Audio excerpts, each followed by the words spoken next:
जी हाँ दोस्तों, इस क्वेश्चन को बिल्कुल मैंने बहुत ही आसान तरीक़ा से ट्रिक के माध्यम से बता रखा है, ठीक है। और देखिए यहाँ पे जो आपको नाम थोड़ा-सा देखने को मिलेगा ना, थोड़ा-सा आपको लगेगा अटपटांग जैसा, इसीलिए मैंने आपको ट्रिक यहाँ पे बता रखा है ताकि आपको कहीं भी कोई दिक्कत ना हो, ठीक है। और 100% समझ में आएगा, बस वीडियो को आपको अंत तक देख लेना है। एक भी नाम आपको ऐसा नहीं लगेगा कि अब हम नहीं जानते हैं, जब आप ट्रिक देखोगे तब, ठीक है। तो वीडियो का तो क्वेश्चन है कि छोटा नागपुर में जनजाति ग्रामीण प्रशासन की विवेचना करें।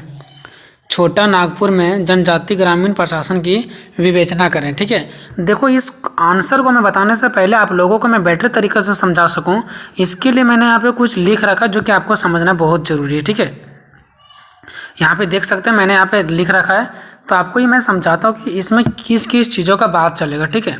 देखो, यहाँ पे सबसे पहले बात आता है भूईहर। भूईहर भूईहर किसको कहते हैं? तो देखो, भूईहार के बाद हो जाता है परहा संगठन, फिर परहा संगठन के बाद 1 दर्जन गांव। ये सब है क्या चीज़? जब तक ये नहीं समझोगे तब तक आपको समझ में आने वाला नहीं है। देखो, भूईहार का मतलब होता है एक इलाका, जैसे हमारा हजारीबाग इलाका है, पूरा झारखंड हमारा इलाका है, तो ये इलाका को ही भूईहार बोला गया। इलाका, ये हमारा इलाका है, ठीक है। तो इलाका को भूईहार बोला गया। अब ये नहीं कि कोई गांव छोटा को बोलेंगे हमारा इलाका है। इलाका के अंदर ना जाने कई पंचायत और कई गांव आते थे, इतना बड़ा इलाका होता था, ठीक है। तो भूईहार का मतलब इलाका से रिलेटेड है, ठीक है। अब भूईहार से बनता है परहा संगठन, यानी कि देखो, जब भूईहार होता है, भूईहार के नीचे कौन होता है? परहा संगठन, ठीक है। मैं आपको पूरा समझाऊंगा, बस आप लोग बस देखो इसको, वीडियो को, ठीक है। और परहा संगठन के बाद होता है 1 दर्जन गांव, जैसे बहुत सारे गांव मिलकर के पंचायत बनता है और बहुत सारे पंचायतों को मिलकर के प्रखंड और फिर जिला बनता है। तो इसी प्रकार से यहाँ भी पहले के सिस्टम में ऐसा ही था जनजातियों में, ठीक है, कि पहले 1 दर्जन गाँव मतलब 12 गाँव, ठीक है, यानी कि दर्जनों गाँव मिलकर के एक परहा संगठन बनता था। बहुत सारे गांव मिलकर के एक संगठन बनता था, जैसे हम लोग पंचायत बोलते हैं ना, 5 गांव मिलकर के, वैसे 12 गांव मिलकर के, यानी लगभग 1 दर्जन गांव मिलकर के परहा संगठन बनता था। और परहा संगठन से क्या होता था? भूईहार होता था, और भूईहार एक बड़ा इलाका होता था, और भूईहार के अंतर्गत परहा संगठन भी आ जाता था और 1 दर्जन गाँव भी। और 1 दर्जन गाँव किसके अंदर आता था? परहा संगठन के अंदर आता था, ठीक है। तो इस प्रकार से आप लोगों ने देख लिया, ठीक है। अब यहाँ पे आप लोगों को मैं नीचे ले आता हूँ। देखो, नागवासियों क्या है? नागवासियों क्या है? देखो नागवासियों होता क्या है। तो यहाँ पे परहा संगठन तो आप लोगों ने देख लिया था, ये बीच वाला देखो परहा संगठन क्या होता है, ठीक है। परहा संगठन के अंदर बस आपको इतना ध्यान रखना है कि परहा संगठन के अंतर्गत बहुत सारे गाँव आता है। परहा संगठन के अंदर बहुत सारे गांव आता था, बस आपको इतना ध्यान रखना है। ये जो पूरा गोल किया हुआ है ना, इसके अंदर बस आपको इतना ध्यान रखना है कि परहा संगठन के अंदर बहुत सारे गांव आता है, बस। अब यहाँ पे देखिए, नागवासियों, ये नागवासियों भी छोड़ दो, इस पर ध्यान दो। परहा संगठन, देखो, परहा संगठन का नया नाम दिया जाता था पट्टी। जैसे हम लोग कोई भी चीज़ को नया नाम कैसे दे देते हैं, वैसे ही परहा संगठन का नाम दिया जाता था पट्टी, ठीक है। अब देखो, परहा संगठन में अलग अलग पट्टियाँ होती थी। जैसे मान लो कि हमारा पंचायत है, ठीक है। अब मान लेते हैं कि 50 गाँव का पंचायत है, ठीक है, ठीक है दोस्तों। मान लेते हैं कि 50 गाँवों का पंचायत है। क्या एक पंचायत से 50 गाँव चल सकता है? नहीं चल सकता है। तो हम फिर अलग अलग भागों में बांट देंगे कि ये पंचायत का पहला पट्टी है, पहला पट्टी में 10 गाँव आएगा। फिर पंचायत का दूसरा पट्टी है, इसमें 10 गाँव आएगा। फिर पंचायत का तीसरा पट्टी, चौथा पट्टी, 5वां पट्टी, इस प्रकार से करके से सबको 10-10 गाँव दे देंगे। वैसे ही परहा संगठन के अंतर्गत आता था पट्टी, ठीक है।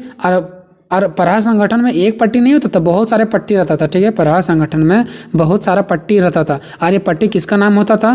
तो ये परहा संगठन का ही अलग अलग नाम होता था, पट्टी, ठीक है। मान लो एक और कहीं मुझे बनाना है, तो परहा संगठन नहीं, परहा संगठन का पट्टी होता था, ठीक है। और अब नीचे देखिए, परहा संगठन का राजनीतिक प्रमुख, जो परहा संगठन का राजनीतिक प्रमुख होता था उसको मानकीय बोला जाता था, और जिसका मानकीय का नया नाम होता है भूईहर। क्या है उसका नाम? भूईहर, ठीक है। यहाँ पे आप लोग को नहीं दिख रहा होगा, भूईहर, ठीक है। तो ये था आप लोगों का पूरा खेल, इसमें इसी से आप लोगों को समझ जाना है, ठीक है, कि परहा संगठन का नया नाम ही पट्टी था, ठीक है। चलो, अब अगर आप कुछ भी नहीं समझें तो आप यहाँ पे वीडियो को लगातार देखिए, आपको समझ में आ जाएगा, ठीक है। देखो, छोटा नागपुर में जनजातियों ग्रामीण प्रशासन की विवेचना करें।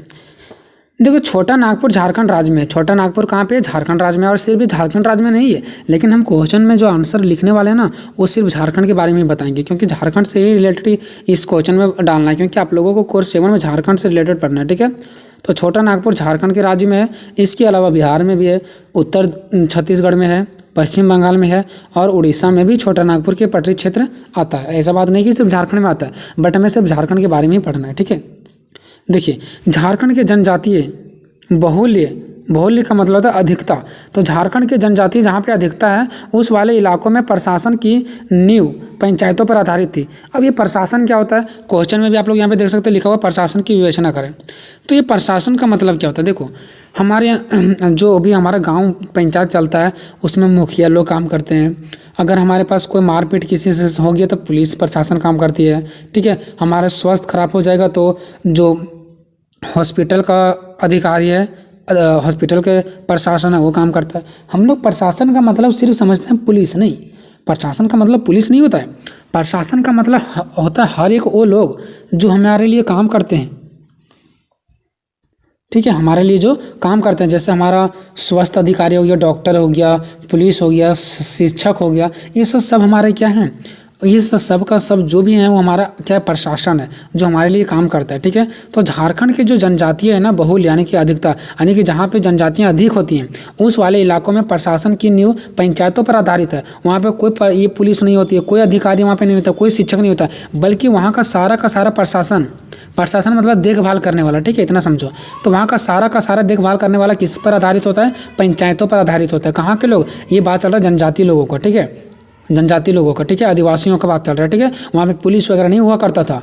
ठीक है, वहाँ पे सारे बातों जो भी चीज़ होगा प्रशासन से रिलेटेड है वो सारे पंचायतों पर आधारित था। पंचायत के ही सारे आदमी उसको मेल बांट करके काम करेंगे, उसको उचित न्याय दिलाने का काम करेंगे। ठीक है, अतः पंचायतों द्वारा आपसी झगड़ों को सुलझाने की परंपरा झारखंड में बहुत पुरानी थी। अतः देखो पंचायतों द्वारा, अभी हम लोग पुलिस के द्वारा कोई झगड़ा को सुलझाते हैं ना, और पंचायतों के द्वारा कोई भी झगड़े को सुलझाने की जो परंपरा है ना झारखंड में बहुत पुराना है। ठीक है, मतलब झारखंड का ये परंपरा चलते आ रहा है कि कोई भी अगर प्रॉब्लम है तो सुलझाया जाएगा पंचायतों द्वारा। ठीक है, अब यहाँ पे देखिए मैन इंपॉर्टेंट, विभिन्न परहावों को एक साथ मिलाकर राज्य का रूप देने का काम राजाओं ने किया। परहावों को एक साथ मिलाकर के, अब ये परहावों क्या है तो यहीं पे देखिए कि परहा क्या है। सो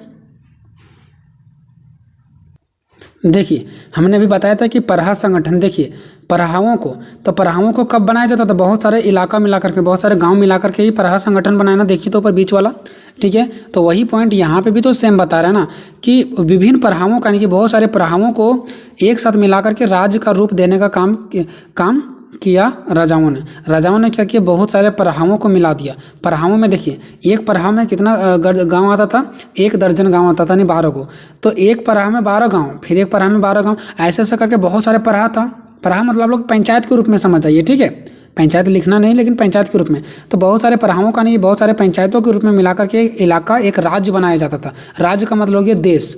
राज्य का मतलब क्या होता है? देश। राज्य का मतलब झारखंड, बिहार, असम ये सब नहीं समझना आपको। ठीक है, राज्य का मतलब होता है देश। तो बहुत सारे परहावों में से बहुत सारे गांव आ जाता था और बहुत सारे परहावों का एक साथ मिलाकर के राज्य का रूप देने का काम कौन करता था? वहाँ का राजा लोग, जो जनजाति आदिवासी लोगों का था, वहाँ पे जो राजा लोग थे वही सारे लोगों ने मिलाकर के बहुत सारे परहावों को एक देश बनाने का काम किया करते थे। ठीक है, अब यहाँ देखिए राजाओं ने परहा संगठन और राज्य जनजातीय संस्थाओं को नष्ट किए बिना ही अपने विशाल राज्य की स्थापना की। देखिए राजाओं ने जो वहाँ पे राजा था ना वो परहा संगठन को और राज्य जनजाति को संस्थाओं को नष्ट नहीं किया, कि वहाँ के जो बड़े बड़े लोग थे जो वहाँ पे राजा थे वो परहा संगठन मतलब जो एक संगठन के अंदर 12 गाँव आते थे उसको नष्ट नहीं किया। जो राज्य के जनजातीय लोग थे, देश के जो जनजातीय लोग थे उसको खत्म नहीं किया, बल्कि उसको बिना नष्ट किए हुए जैसे चल रहा था वैसे ही चलते रहा और बिना उसको खत्म किए हुए अपना विशाल राज्य की स्थापना कर दिया। मतलब अपना एक बड़ा सा राज्य का स्थापना कर दिया। ऐसा नहीं था कि अपना विशाल राज्य को स्थापना करना चाह रहा था तो इन लोगों को नष्ट कर देगा, नहीं, इन्हीं लोगों से सहायता लेकर के इन्हीं लोगों की मदद से बड़ा राज्य का स्थापना कर दिया। इन लोगों को नष्ट करने के प्रयास नहीं किया।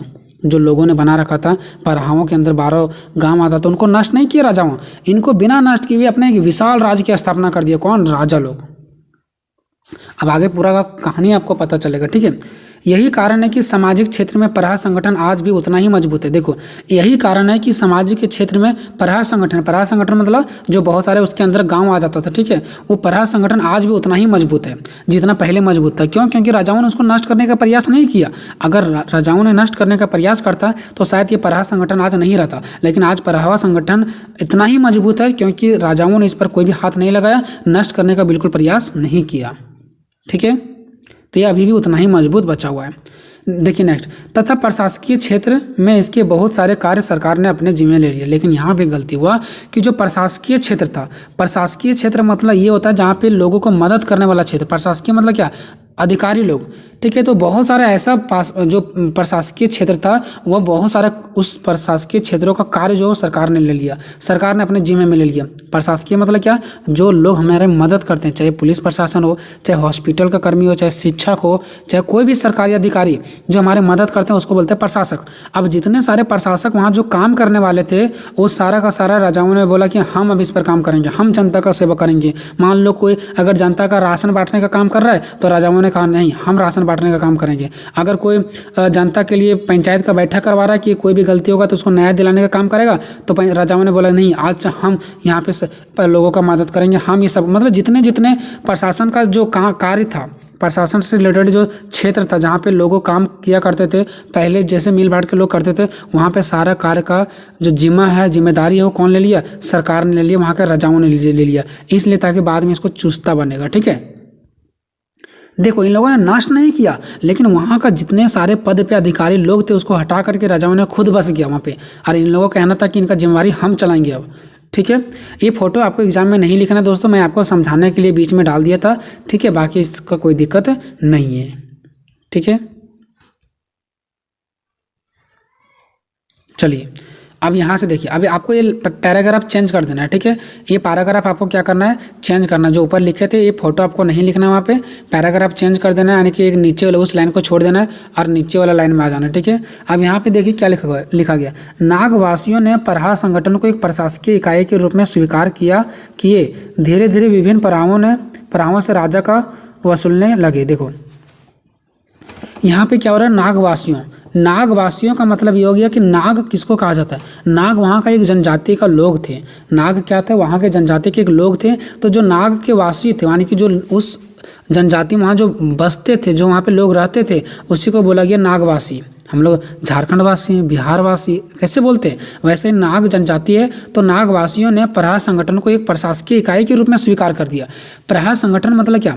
देखो पराहा संगठन क्या, जो बहुत सारे गांवों को मिलाकर के पराहा संगठन बनाया जाता। ठीक है, तो वहाँ के जो लोग थे ना, वह पराहा संगठन को एक प्रशासकीय इकाई के रूप में स्वीकार कर लिया कि जो पराहा संगठन है वो हमारे लिए क्या? प्रशासकीय इकाई। प्रशासकीय मतलब जो सेवा करता है लोगों को। तो इन लोगों का कहना था कि जो पराहा संगठन है, जो 12 गाँव मिला करके पराहा संगठन बनाया, वो हमारे लिए क्या? प्रशासकीय क्षेत्र है, यानी वो हमारे लिए क्या करेंगे? काम करेंगे। क्योंकि राजाओं ने पहले बोल दिया था कि जितने सारे अब यहाँ पे अधिकारी लोग काम करते हैं, जो भी है उस पर मेरा कब्जा होगा, यानी कि प्रशासकीय क्षेत्र पर अब हम कब्जा करेंगे। तो लोगों ने भी पराहा संगठन को जो 12 गांव मिला करके किया गया था, उसको लोगों ने क्या समझने लगा? प्रशासकीय इकाई। कि अब यही जो पराहा संगठन है, जो 12 गाँव मिला करके चल रहा था। देखो 12 गाँव मिला करके पराहा संगठन चल रहा था, तो पराहा संगठन को कोई भी तो चलाने वाला होगा ना। तो उन्हीं लोगों को जो चला रहा था, यानी उन लोग चलाने वाला कौन था? राजा था। तो राजा को ही प्रशासकीय इकाई के रूप में स्वीकार किया। ठीक है, कौन? वहाँ के लोगों ने। धीरे धीरे टाइम बीतता गया, तो धीरे धीरे विभिन्न पराहों से राजा कर वसूलने लगे। अब क्या करने लगे? जो वहाँ का राजा था, देखो कितना दिमाग लगाएं, धीरे धीरे विभिन्न पराहों से। पराहों का मतलब क्या हो गया? पराह मतलब जो 12 गाँव के लोग 12 गाँवों से मिलकर के बना था। तो जितने भी सारे गाँव थे उस सभी से, पराहों मतलब क्या? जो 12 गाँव के जितने लोग हैं वो सभी आ गया पराहों के अंदर। पंचायत है तो हम बोलेंगे सभी पंचायत वासियों से पैसा वसूला गया, मतलब एक से नहीं, पंचायत वासियों मतलब सभी गांव से, उसके अंदर जितने सारे गांव आ रहा है सभी से। तो पराहों से, यानी कि वहाँ के जितने सारे गांव के लोग थे उससे राजा कर वसूलने लगते थे। कर मतलब हो गया टैक्स। ठीक है, अब कर का रकम आगे चलकर निश्चित कर दिया गया और धीरे धीरे कर वसूलने लगा और आगे निश्चित कर दिया कि आपको महीना में या साल में इतना देना है तो देना है। धीरे धीरे देखो इन लोगों का दादागिरी कितना बढ़ते गया। ठीक है, अब नागवासियों यानी कि जो वहाँ पे बसने वाले लोग थे, नागवासियों ने केवल एक ही परिवर्तन किया। देखो यहाँ पे वो लोगों ने कोई परिवर्तन नहीं कर पाया। राजा कर वसूल रहा है तो वसूल रहा है, कोई कुछ नहीं किया। बस नागवासियों ने सिर्फ एक परिवर्तन किया कि उन्होंने परहा को पट्टी का नाम दिया। बस इतने परिवर्तन कर पाए इन लोग। जो परहा था ना, जो 12 गाँव मिल करके बना हुआ था, उसको एक नया नाम पट्टी दे दिया, जो कि मैंने यहाँ पे भी बता रखा था। देखो यहाँ पे मैंने आपको बता रखा था कि जो परहा संगठन, उसको नया नाम क्या दे दिया जाता था? पट्टी। ठीक है, पट्टी का मतलब हो गया, जिससे देखो भारतीय रिजर्व बैंक, क्या भारतीय रिजर्व बैंक कितना ब्रांच में बटा हुआ है? Punjab national bank, bank of India, ये सब किसका देन है? अब भारतीय रिजर्व बैंक का ही है, उसी का सब ये छोटा छोटा है। ठीक है, इसी प्रकार से परहा संगठन का एक छोटा सा है पट्टी। पट्टी में भी कुछ गाँव आ जाता था। ठीक है, तो उन लोग बस एक ही परिवर्तन कर पाता था कि परहा संगठन को उसने पट्टी का नाम दे दिया। ठीक है, और जो परहा के पारस्परिक राजनीतिक प्रमुख थे, उसका नाम भूमिहार, भूमिहार मतलब मानकी दिया गया। भूमिहार और मानकी एक ही है। ठीक है, तो देखो जो परहा के पारस्परिक राजनीतिक प्रमुख थे, मतलब परहा मतलब समझ रहे हैं, जो 12 गांव मिल करके परहा संगठन बना था, तो उसका जो पारस्परिक राजनीतिक प्रमुख था, यानी उन लोगों का जो राजनीतिक का प्रमुख था, मैन, उस किसको मान लिया गया? भूमिहार को। भूमिहार मतलब मानकी। ठीक है, तो जो वहाँ के लोग थे 12 गांव से मिल करके जो परहा बना था, उसका जो राजनीतिक का प्रमुख था, ठीक है, वहाँ का जो मुख्य प्रमुख था, ठीक है, राजनीतिक प्रमुख, उसका नाम क्या दे दिया गया? भूमिहार या तो मानकी नाम दे दिया गया। ठीक है, अब ध्यान रखिएगा, यहाँ पे 2-3 चीज़ बात पता चल रहा है कि 12 गांव से मिलकर के क्या बनता था? तो परहा संगठन। और परहा संगठन को नाम कभी कभी क्या दे दिया जाता था? पट्टी। क्या नाम दे दिया जाता था? पट्टी। और जो परहा संगठन था, उसका राजनीतिक प्रमुख कौन था? भूमिहार। तो फिर उसको मानकी बोल सकते हैं। ठीक है, अब जैसे जैसे परहा के राजनीतिक अधिकारों का ह्रास होते गया, ह्रास मतलब खत्म होना, तो देखो राजनीतिक अधिकारों मतलब क्या? राजा लोग देख रहे थे कितना दबाव बना रहा था। तो जैसे जैसे राजनीतिक अधिकारों का ह्रास होते गया, धीरे धीरे जैसे जैसे उन लोगों का अधिकार खत्म होते गया, जो दबाव बना करके रखे थे, टैक्स लेंगे तो ये वो, तो जैसे जैसे अधिकार खत्म होते गया, वैसे वैसे ही मानकी का नाम भी मिटते गया।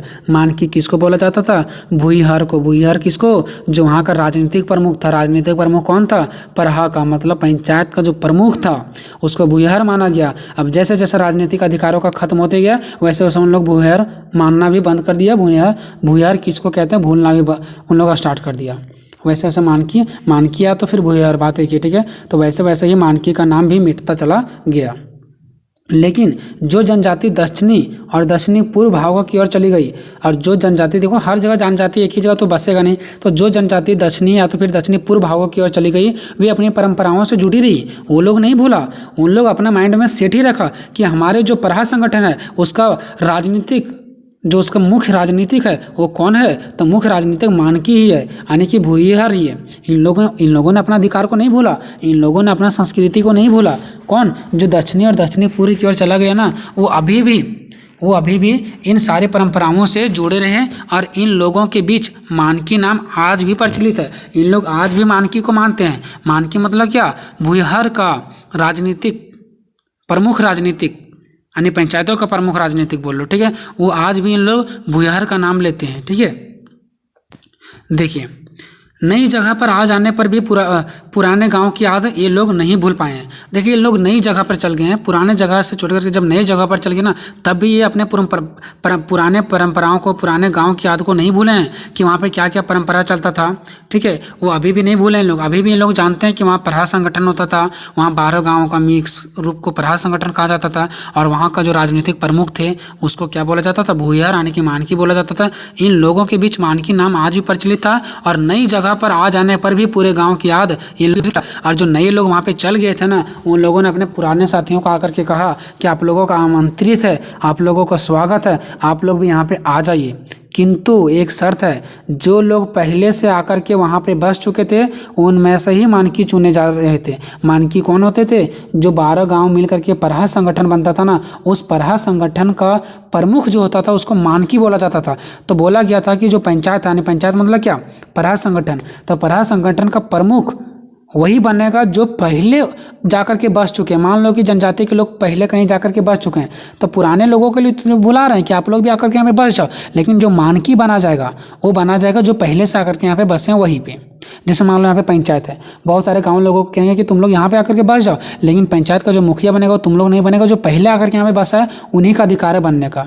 ऐसे यहाँ पे भी था। ठीक है, जमींदारों ने जबकि, ठीक है, पहले से आकर बसे उनमें से ही मानकी चुने जा रहे थे, ये हो गया। जमींदारों ने जबकि एक नए गांव पर भी कब्जा किया तो जमींदार लोग गांव के समूह को पट्टी कहने लगे। देखो, जमींदारों ने जब क्या किया, गांव पर भी कब्जा कर लिया। यहाँ पे थोड़ा मिस हो गया, जमींदारों ने जबकि लिखा गया। ठीक है, जमींदारों ने जब क्या किया, गांव पर भी कब्जा कर लिया। अब धीरे धीरे गाँव लोगों ने बना लिया, जनजाति के लोग, तो जमींदार लोग ने क्या किया, गाँव पर भी जाकर के कब्जा कर लिया। ठीक है, तो कब्जा किया तो जमींदार लोग गांव के समूह को भी और गांव के जो समूह थे ना उसको पट्टी कहने लगे। गांव के समूह को क्या कहने लगे, पट्टी। उस टाइम किसको पट्टी कहा जाता था, जो प्रहार संगठन था उसके एक अलग अलग रूपों को पट्टी कहने जाने लगा। ठीक है, और यहाँ जमींदार लोग किसको पट्टी कहने लगे, गाँव के एक समूह को, जो गाँव का एक समूह था उसका पट्टी कहने लगे। अब गांव का समूह मतलब समझ रहे हैं कि बहुत सारा जब गांव मिल जाता है यानी कि एक पंचायत के रूप में, तो उसको नया नाम दिया गया पट्टी। और वही चीज़ तो मैंने यहाँ पे भी आपको समझाया था कि देखो यहाँ पे जब बहुत सारे गांव मिल जाता था तो क्या बनता था, प्रहार संगठन। और प्रहार संगठन का ही नया नाम क्या था, पट्टी था। तो इन लोग भी गाँवों के समूह को, गाँव का समूह मतलब क्या, वही प्रहार संगठन को, गांव का समूह का मतलब क्या हो गया, प्रहार संगठन को। तो ये लोग जो जमींदार लोग थे वो प्रहार संगठन को यानी कि बहुत सारे गाँव को जब समूह था यानी बहुत सारे गाँव जब मिल जाते थे, बहुत सारे गांव के समूह का मतलब क्या, प्रहार संगठन जब मिल जाते थे यानी कि पंचायत को क्या मानते थे, पट्टी कहने लगे। और जमींदार लोग माल गुजारी के लिए उस गांव के मानकी को जिम्मेदार दास्ता समझे गए। और वहाँ के जमींदार लोग माल गुजारी के लिए, माल गुजारी मतलब माल निकालने के लिए, अपना माल वसूली करने के लिए, टैक्स लेने के लिए उस गांव को मैन किसको माना गया, किसको जिम्मेदार माना गया, मानकी को। मानकी को जिम्मेदार माना गया। मानकी कौन होता था, जो उस पंचायत का यानी कि ये प्रहार संगठन का जो मैन होता था, प्रमुख होता था, उसको ही इन लोगों जिम्मेदार ठहरा दिया कि हम आप ही से वसूल लेंगे। जैसे मान लो को राजा आ गया, बोलेगा गांव के मुखिया को ये थोप देगा कि हम आप ही को जिम्मेदार ठोक देते हैं, हम आप ही से वसूल लेंगे। तो मुखिया सभी गांव के लोग से लेगा और मुखिया से फिर राजा लेगा। ऐसा ही तो जो मेन जमींदार लोग थे वो माल गुजारी के लिए यानी पैसों के लिए किसको जिम्मेदार ठहराया जाता था, मानकी को। मानकी कौन होता था, प्रहार संगठन का प्रमुख राजनीतिक होता था। अब भूमिहार, भूमिहार मतलब वही जो प्रहार संगठन का मैन होता था। भूमिहार बोलो चाहे तो मानकी बोलो, बातें की पड़ता है। भूमिहार इलाकों में प्रत्येक प्रहार में करीब 1 दर्जन गांव होते थे। ये वही बात खोल करके आ गया पे भूमिहार इलाके में जो भूमिहार का इलाका था यानी कि भूमिहार मतलब क्या, जो मानकी का इलाका था उसमें प्रत्येक प्रहार संगठन में करीब 1 दर्जन गाँव होते थे। साथ ही एक ही प्रहार में कभी कभी 2-3 पट्टियाँ हुआ करती थी। कभी कभी क्या होता था पता है, एक ही प्रहार संगठन में 2-3 पट्टियाँ होता था। कब, जब गांव बहुत ज़्यादा हो जाता था तो क्या एक ही प्रहार संगठन उसको कंट्रोल कर पाते थे, नहीं, तो अलग अलग पट्टी में बांट दिया जाता था कि एक पट्टी में 3 गाँव, एक पट्टी में फिर 3 गाँव, फिर एक पट्टी में 3 गाँव, फिर एक पट्टी में 3 गाँव, 3, 6, 9, 12 हो गए इस टाइप से करके।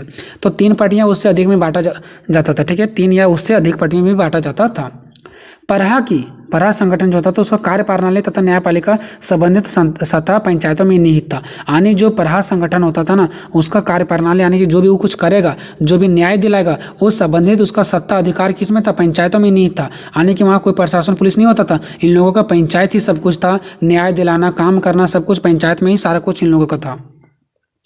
प्रहार में पंचायत एक अस्थायी संस्था थी। प्रहार मतलब क्या, जो प्रहार संगठन था उसमें पंचायत एक अस्थायी संस्था था। अस्थायी संस्था मतलब होता है जो कभी खत्म ना हो, एक निश्चित तौर पर जो बना रहता है लोगों को सेवा के लिए, लोगों को न्याय दिलाने के लिए। तो उस टाइम वहाँ पंचायत क्या था, एक अस्थायी संस्था थी।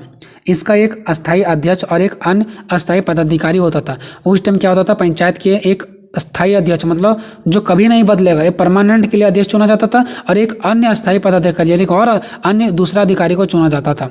जैसे कुंवर हो गया, लाल हो गया, ठाकुर हो गया, पांडे हो गया, सिपाही हो गया इत्यादि। इसी प्रकार से लोग वहाँ पे अध्यक्षों का चुनाव करते थे। अब यहाँ पे एक चीज़ देखो, ये सब नाम से पता चल रहा है कि शायद ये सब हिंदू का नाम है, कुंवर, लाल, ठाकुर, पांडे, सिपाही, है ना।